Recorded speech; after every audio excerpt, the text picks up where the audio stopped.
ಪಾಳು ಬಿದ್ದ ಮುರಗೋಡು ಪ್ರವಾಸಿ ಮಂದಿರ.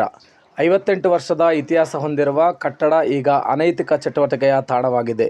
ಹೌದು ವೀಕ್ಷಕರೇ, ಬೈಲಹೊಂಗಲ ತಾಲೂಕಿನ ಮುರಗೋಡು ಗ್ರಾಮದಲ್ಲಿ 1968ರಲ್ಲಿ ಶಿವಯೋಗಿ ಮಹಾಂತ ಶಿವಯೋಗಿಗಳ ಅಮೃತ ಹಸ್ತದಿಂದ ಲೋಕೋಪಯೋಗಿ ಇಲಾಖೆ ನಿರ್ಮಿಸಿದ ಪ್ರವಾಸಿ ಮಂದಿರ ಇಂದು ಪಾಳು ಬಿದ್ದ ಬಂಗಲೆಯಾಗಿದೆ. ಗ್ರಾಮೀಣ ಪ್ರವಾಸಿಗರಿಗೆ ವಿಶ್ರಾಂತಿ ನೀಡಲು ಸರ್ಕಾರ ಕೋಟ್ಯಾಂತರ ರೂಪಾಯಿ ಖರ್ಚು ಮಾಡಿ ನಿರ್ಮಿಸಿದ ಈ ಮಂದಿರದಲ್ಲಿ ಈವರೆಗೆ ಯಾರೂ ವಾಸ್ತವ್ಯ ಮಾಡದ ಉದಾಹರಣೆ ಇಲ್ಲ. ಸೂಕ್ತ ಸೌಕರ್ಯಗಳು ಇಲ್ಲದೆ ಸುತ್ತಮುತ್ತ ಮುಳ್ಳುಗಿಡಗಳು ಬೆಳೆದಿದ್ದು ಮದ್ಯಪ್ರಿಯರು, ಜೂಜುಕೋರರ ಅಡ್ಡೆಯಾಗಿದೆ ಎಂದು ಸ್ಥಳೀಯರು ಆರೋಪಿಸಿದ್ದಾರೆ.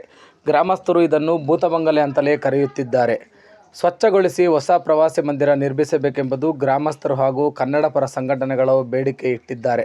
ಸರ್ಕಾರ ಆದಷ್ಟು ಬೇಗ ಈ ಸಮಸ್ಯೆಗೆ ಪರಿಹಾರ ಕೊಟ್ಟರೆ ಈ ಪ್ರವಾಸಿ ಮಂದಿರಕ್ಕೆ ಬೆಲೆ ಬಂದಂತೆ ಆಗುತ್ತದೆ.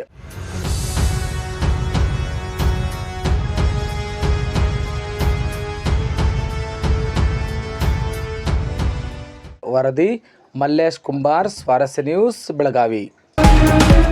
ಸ್ವಾರಸ್ಯ ನ್ಯೂಸ್, ಇದು ಜನರ ಪ್ರತಿಧ್ವನಿ.